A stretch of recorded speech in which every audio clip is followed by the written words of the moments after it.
Drennen. I'm the Executive Director of the Homewood Chamber of Commerce. I'm Keith Harrelson. I own and operate Moonlight on the Mountain in Bluff Park in the Hoover area. Homewood Chamber of Commerce. Now, some people want to know what exactly a Chamber of Commerce is responsible for. Chamber of Commerce, we're typically 501c6 organizations that are business organizations. We're membership based, so businesses are members of our association. And in turn, we provide marketing opportunities, we provide professional development and networking opportunities in the community.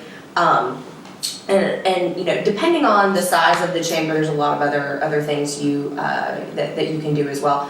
A lot of larger chambers actually lobby for business interests, either in DC or in Montgomery. We're a relatively small organization. We have about 450 members. We don't lobby, but it's we're always kind of working for business interests in Homewood, trying to make the business community better so that ultimately Homewood as a whole is a better place to live and work and play. And there's a monthly luncheon involved too, right? We do. We have monthly luncheons. In fact, we just had ours on Tuesday, which was it was a really cool opportunity. We had an emergency response panel with the Jefferson County EMA director, our chief of police, and our fire chief come in and kind of talk about what businesses need to do to be prepared for emergencies, active shooters, fires.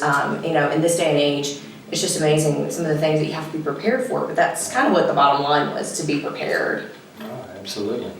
Well, Moonlight has been a member of the Hoover Chamber of Commerce just recently, and of course it's a chance to network, meet with people, and introduce yourself to folks, and it's an opportunity for businesses to raise their profile a little bit and let people know what they do. This is a crazy world, and a lot's going on in it all the time, and it's surprising both what people are aware of and what they're not aware of. It's like, oh, you know, I've been here 6 years. You never heard of me? No, I'm afraid not. You know, it's the way it goes for every business, I'm sure. And the old chamber adage is that people do business with people that they know. And you know, so I'm so glad that you joined the Hoover Chamber. Now, Moonlight has been in Bluff Park since 2009, is that correct? Yeah, now previous to that, I had a location in Vestavia, which was original from '03 to '06. I mean, it took a little break, but I found a really nice spot in Hoover to do it. It's one of the oldest buildings in all of Hoover. It was part of Jefferson County. And it's up on the crest. There's an overlook across the road. You have a grand view of the valley. And you've got easy access to Mr. P's. Mr. P's is just down the road too, you know. So Charles is a good friend of mine. So we're some of the little bit of retail that's up there. It's largely a residential area. And the retail is concentrated in different areas, but in the Bluff Park, it's largely people who live in their houses and some apartments. And some people have lived there for you know, decades. Oh, exactly. There's generations up there, and they tend to think they own the place too. I mean, you run into them all the time. I went to high school at Berry High School and graduated. It's a half a century ago. I mean, I cannot believe my 50th reunion is coming up. That's just inconceivable. But I run into those people all the time. They'll walk in the door, you know, and it's great to be part of a community that has a history to it and a nice, comfortable history. So what makes Moonlight on the Mountain different from other music venues in the area? The music, I think, and the way it's presented. Most people consider live music these days as part of a thing where there's a lot of socializing going on, and there's big TV screens on the walls, and there's a lot of drinking and, you know, people enjoying themselves and socializing. This is more of a concert room. This is a place where these are original acoustic performers. And I try and create a place where they can get up there, do their very best, and people can appreciate it the way they would in a concert room. But it's much more casual than that. They don't have to sit in chairs and rows and clap like this, you know. It's a whole lot more. It's like a house concert. So, you know, I've been presenting original acoustic music from around the country, outside the country actually. I have international performers on regular occasion, all different kinds of music, and of course local performers too. So you bring your own food and beverages. I'm not in the food and beverage business as I used to be. I'm in the music business. Was one of the most memorable performances that you've hosted I knew, at either location? well, I knew you were going to ask me that. Leon Redbone was pretty interesting. People know who he is generally because of the character that he plays. And that was a sold out thing. Not all of our shows by a long shot are full. We generally have seats available. But Leon, of course, was a sold out show. And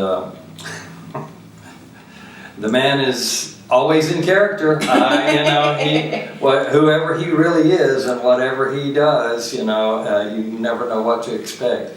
And every minute during the performance, I was expecting this to be the one that would be reported in Variety and all the music press. That's the show that Leon Redbone finally lost it. That's when he melted went off the down. rails. Exactly, and so, and it seemed like that, for several times during the performance. But we have wonderful things happen. What's routine is when we create a situation like that and people can pay attention carefully to what's going on, magic happens. Really special crystalline moments where you just almost levitate. The audience is taken away for a minute. And there's just very few places where that tends to happen anymore. You have a gathering of people who are enjoying their own company, and I guess it happens in classrooms, it certainly happens in theaters, and I just try and create that situation where that takes place as often as possible. One of the things I've been really interested over probably the last decade is seeing how arts and culture can really affect the economy and the business community as well. Mm-hmm. We're lucky in Birmingham that we have the Cultural Alliance that really can kind of focus on what the economic impact of, mm-hmm. the entertainment industry is in our area, and they really focus on so many things that are really creating a cultural community, music, but then also art and all the things that make kind of Birmingham a magnet for that. Well, it's good to make sure that a city has a place for those things to happen, and for the people who live there to be able to access it easily. Outdoor venues, of course, are very important. Homewood's got some great ones there. And any time when the city can underwrite or promote and get behind a cultural activity like that, where you've got music, art, fun, food, that just brings people together, and it's very important. We've had a really cool event over the last few years, Pickin' in the Park, where guitarists can come and kind of play together and play in groups that you may not know, people mm-hmm. you may not know. And it's really become a focal point of kind of our cultural community in Homewood. Yeah, that's Bob Tedrow with mm-hmm. the Homewood Musical Instruments across Central mm-hmm. Avenue there. He coordinates that, and yeah, he's a remarkable man. I've talked with him all the time, and he's just a guy from another time who's brought the best of that other time into the 21st century. He's a real treasure. And now, Moonlight on the Mountain it's a first come, first served venue. You don't purchase tickets in advance, correct? That's right. We're an all cash operation. It's like a sidewalk lemonade stand. I just keep it as simple as possible. And the role I've taken recently has been, I just kind of set the table, for these performers. I find the ones that I think will be best received and people will be glad that they saw. And I create a place where they can do their absolute best. So they come in and give it their all, and sometimes we have people come out for it in great numbers. Other times people got other stuff to do, it seems like. So, And like we mentioned earlier, we have monthly luncheons that are always held on the third Tuesday of every month. Mm-hmm. And that's just a really great opportunity to come out and network and to meet and greet. We always have about 30 minutes of networking so people can really get to know their fellow chamber members. Mm-hmm. We have a variety of speakers. Those are always at the club, and usually we hold one luncheon a year at Samford University. They've been growing and they've been expanding and doing so many cool things. We like to kind of showcase what's new and interesting there.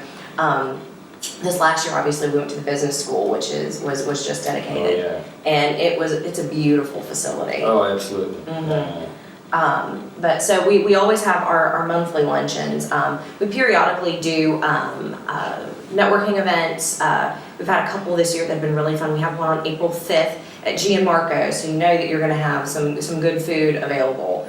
Coming up really soon is Taste of Homewood, which is our largest public fundraiser of the year, where we have we've got restaurants from all over the community, and they come in and they do samples, and you get unlimited sampling. So that's a little bit different than a lot of the tasting events in Birmingham. Yeah. Sometimes there's a limit; you can only taste 2 or 3. You have unlimited samples.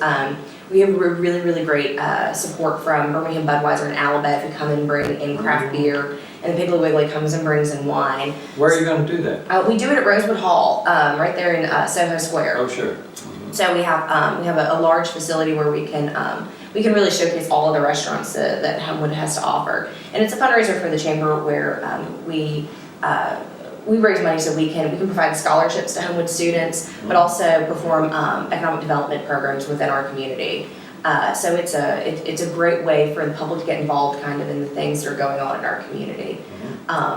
But those are some of the big things coming up. Obviously, we do a golf tournament every fall, and this year it's going to be on October 27th at Robert Trent Jones. Okay. That's probably our largest fundraiser of the year. But it's a great time, and we've knock on wood have had really good weather the last few years. In October typically it's just it's a good day for a walk. Even worst case scenario, you spend the day outside, right? But that's some of the stuff that's coming up. We're excited, of course, in Homewood with everything that's going on. We've got some cool new businesses that have been opening up. Are they out west, Homewood? I know that's been an area that you've That's sort got of a looked lot at. of growth right now, West Homewood. Obviously, there's been not only restaurants and businesses opening up.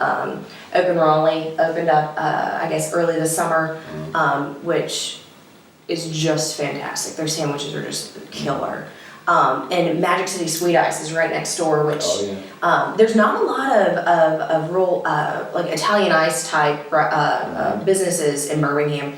And it's right there next to Hall Kent Elementary. So if you go at 3 p.m. when school's getting out, you're gonna have a line to wait in. We got to go and sample it the week that it opened, and got our sweet ice and went over to the park, Patriot Park across the street. And is there anything better than having a sunny day and eating some sweet ice and watching kids play in the park? Well, see, I grew up in Homewood. I was actually born and raised just off of Green Springs Highway, and lived there for the first 6 years of my life, and then moved back. I owned a house in Homewood in the Hollywood section for a little while. So, I mean, it's a very important place to me. It was a sunny day last fall. I got on a bicycle and just all by myself, I just cruised, all the neighborhoods and the places that I remember, from when I was a babe in arms. Well, and the thing that makes Homewood, I feel, so different than a lot of other communities is how walkable and accessible it is, where it still feels like, traditional Americana. We've got, a thriving downtown in smaller districts that have great businesses and great shops, and really kind of provide a place-making, community-building area for folks to kind of congregate and get to know your neighbors. And that's really what I think makes a community, is when you get to know your neighbors and you really invest in the area emotionally. And young people recognize that, and they come along. There's parts of different towns that are abandoned by younger people, but Homewood, of course, is a magnet for them. So you always have new, fresh people with great ideas. We've got one of the youngest average ages of the over the mountain communities, which is really interesting. We really, young people especially, the ones that do work downtown want to be close to downtown. But then also young people really appreciate walkability and connectivity. One of the things that the Chamber is doing right now to kind of promote that, both with our residents and with our visitors, is we're heading up the Bike Share Task Force. Obviously, Bike Share launched in Birmingham last fall, and it was fantastic. It's great to see something so innovative come to our area, and not only provide a mechanism to get from point A to point B when there's a lot of room for improvement in Birmingham when it comes to transportation. So offering a mechanism of transportation that's reasonable, but then also in a healthy way. Well, thank you so much for What a pleasure letting me meeting chit chat with you today. Yeah. I hope I'll see you at the Moonlight. Come on up, enjoy some music, bring some friends. And when you can't come, send them in your place. How about that? Glad to do it. Thank you. All right. Great to meet you, Mary. Good to meet you. All right. Take See care. you.